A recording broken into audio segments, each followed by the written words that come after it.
The only people who don't want to disclose the truth are people with something to hide. Good afternoon, Rush Limbaugh. Hello, sir. Listen, I need to say one thing, and I thought I would never say this in my lifetime because I was a diehard Democrat, and I need to apologize to you because I was led to believe and thought that you was just a far-right nut, and I voted for Obama the first time because I thought he would make a great role model for young black Americans instead of these P. Diddy's and these other rap artists and all these other clowns. You have converted me, and I am a true believer in the conservative principles. No kidding. Yes, and I think you're getting to not just only me, but my whole family. I have them listening to you, Mark Levine, Sean Hannity, Glenn Beck, and a few others. And I'm just calling to tell you that I really appreciate you, and I need you to keep doing what you're doing because I believe that you guys are reaching more people than you think. And I used to be, and I hate to say it, a low information voter, and I consider myself a very astute person. Yeah. But I have been fooled. There's something sinister about Obama, and I don't know why, and I don't understand it. But I don't know what he's doing. It bothers me to see what he's doing. To me, it's appalling. What was it? Was there a moment where you realized this, or there was a slow discovery process? It was kind of a little of both. When you came out and said that about the Obama theorem and about the sequester, I started thinking, no, what is going on here? And you were absolutely correct because I started seeing something right after he got won the election. You know, Robert, can you hang on? You are an asset. I need to pick your brain, but I've got to go to a commercial break. Can you hang on? Most certainly. All right, don't go away. I want to go back to Robert in South Lake, Texas. I don't want you to have to hold on any longer than you already have. But I want to start at the beginning. You're still there, I trust. Yes. Okay. Yes, I'm here. You, lifelong Democrat, you used to think that I was just a blowhard windbag. Did you think that actually listening to me or just because what people had told you about me? I thought that because the news stations and everybody around me, most of all my constituents, okay. That's all you ever heard. They're just far-right kooks and, you have CNN, right. ABC. Okay, let me ask you this, Robert. You may not remember this, but back even right before Obama was inaugurated in 2009, it would have been the middle of January, and it got a lot of coverage. I openly said that I hope he fails. And, of course, the media ran with that as saying I was being unpatriotic. Nobody ever wants their president to fail. It's like Limbaugh saying he wants America to fail. And I wanted America to be spared. I wanted America not to fail and not to be harmed. And I feared that Obama succeeding would result in America's failure. And it's happening. Now, did you hear me, or did you hear that reported about what I had said back then? And if so, did that make you mad at me? Yeah, yes, it did, because the media didn't want to come right out and say it, but they were suggesting that you said that because you were a racist. You were a far-right kook. Right. And I know that not to be true. But you didn't then. You didn't then. So back then you were all caught up in the fervor, and you were hoping, as you said, that Obama would be a counter role model for young African American youths instead of the gangster rappers that they look to now. Exactly. Now, how long did it take for you to become disappointed with Obama, what you were hoping for? How long did it take you to realize it wasn't happening? I'm not really sure. I think maybe a couple of years into his presidency, I started noticing a trend that everything that he was doing, he was blaming others. He wasn't taking responsibility. Now, a role model is a person that I wanted for black Americans, the young black Americans, the ones they feel are disenchanted and disenfranchised and all that, to have someone to look up to. And when you look up to a person as a role model, the first thing at the top of the list is a sense of responsibility, ownership of what you're doing. But he blames everybody else, not himself. It's amazing, isn't it? And he gets away with it. I mean, he's been president now for over 4 years, and none of what's happened attaches to him because he's out there making everybody think he's opposing it, fighting it, trying to fix it, and these powerful forces elsewhere keep sandbagging him. But he's still working hard. He doesn't want to raise the deficit. He's going to cut everybody's taxes. He's going to give them health care. But some are just not happening, but he's not getting blamed for it. So at some point for you, the bloom came off the rose, and all of a sudden, all of us conservative blowhards and windbags, you started changing your tune on. Why? What was the catalyst for that? When you said the Limbaugh theorem, and the sequestration, I said, "Oh, I've about had enough of this." That did it. Well, that was just a couple weeks ago. Yes, but that really did it. I was moving in that direction maybe 7, 8, 9 months ago, right before his election, and I didn't vote for him the second time. And I didn't vote for Romney because Romney started off okay, then he started migrating left, and I didn't like that. So I said, "The hell with both of them."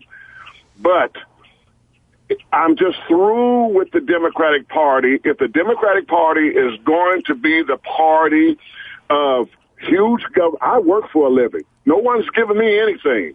I don't mind helping anyone that needs help. I don't mind helping the veterans or the disabled or the aged. But for people to sit around and expect for me to work and they take my money and give it to them because Obama seems to be conveying to them, don't worry about it. Blame others for your problems because I'm going to give you some of theirs anyway. I don't like that at all.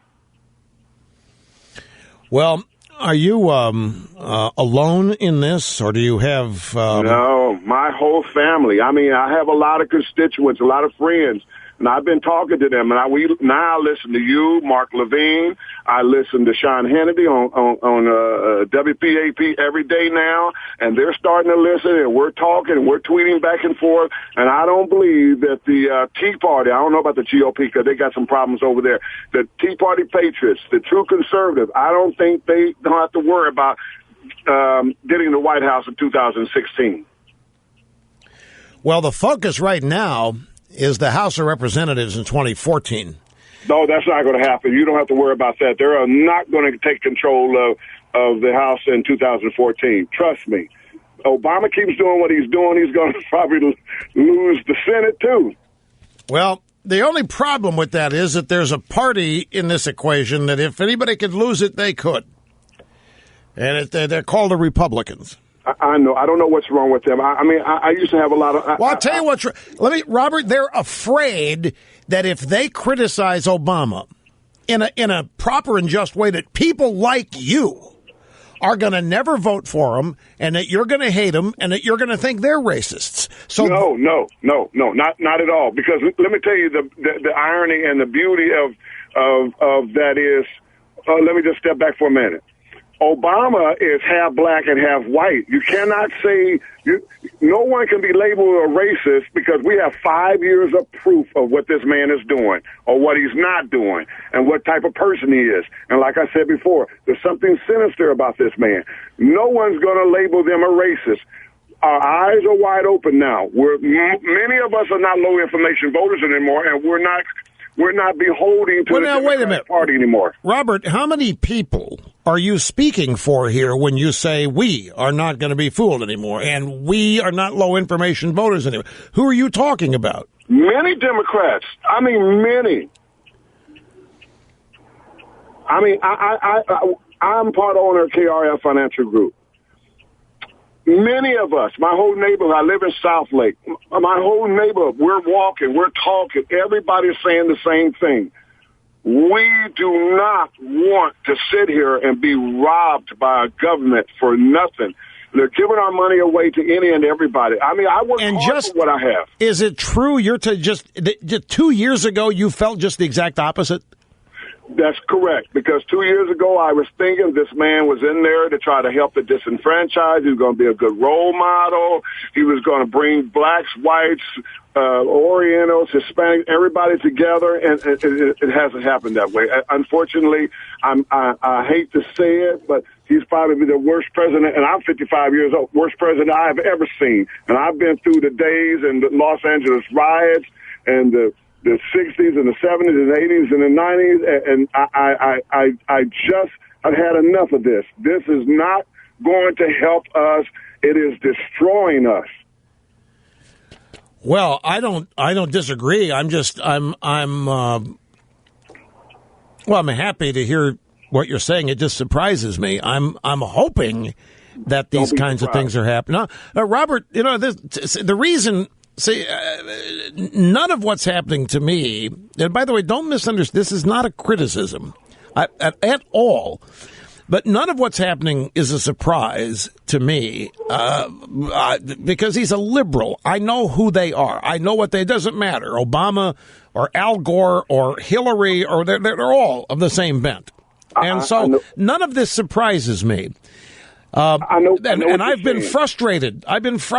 So many Americans don't see it because it's so easy. It's not hard to see the truth here. And you finally have. And you call here and you tell me that there are lots of people now with their eyes open. And I hope that you're right.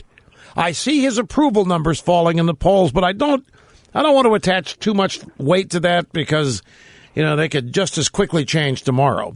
No, it's real. Trust me, it's real, and I live in Texas, and Texas is real red.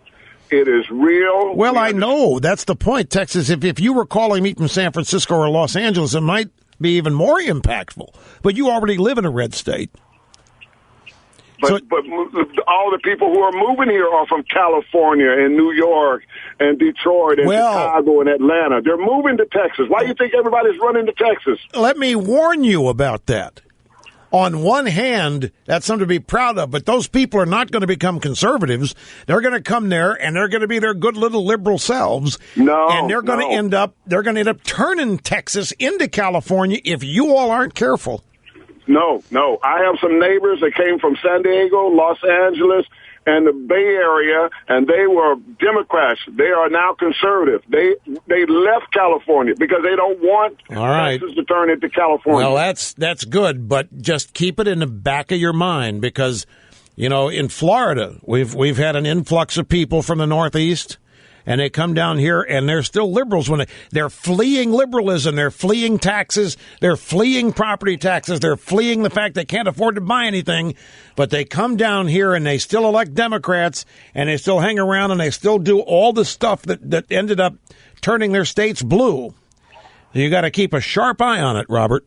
Well, after Obama, you'll see that's not going to happen because I think the trend is slowing down and people are starting to say, oh, no, we don't want any more of this. Okay, what do you think about, I've got a story here from the Washington Examiner. It says that the Democrat dream ticket, 2016, Hillary Clinton, Michelle Obama.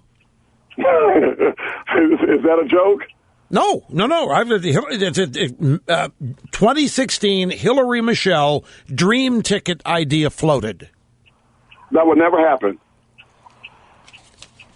Well, you are speaking with ontological certitude here, and I wouldn't have thought any of this would ever happen to America in my lifetime, but it has. Well, I think, and we got a long road back, Robert. We have a long. Reversing some of this stuff it could take a generation to reverse some of this stuff. Obamacare, that's still a roll of the dice. That's true. Obamacare has ruined everybody. Even my insurance has gone up. But let me tell you something. What happened? Obama went too far. If he had just eased into it a little gradually, but he is kicking the walls down. He is running through everything like gangbusters. He That's because he knows he's got basically a year and a half here to get it done. And after then, everybody focuses on 2014 and then the presidency in 2016. So what his grand strategy is to jam as much done, is get as much done as he can the next year and a half, have the Democrats win the House, have one-party rule from 2014 on, and not have to worry about any opposition. Oh, that's not going to happen, Rush. Trust me. Yeah, I understand what you're saying. You have to have faith in us out here. You're a radio host. You're trying to inform people. We are informed now. That's not going to happen. Well, I hope you're right. And I can't tell you how grateful I am that you're in the audience, and I'm grateful that you got through. It's been a delight to talk to you, Robert, and I thank you so much. I've got to go. I have to take another obscene profit time out here, but thank you very much. I hope you have a great day and keep on. You too. Bye. See you later. Be back after this, folks. Don't go away.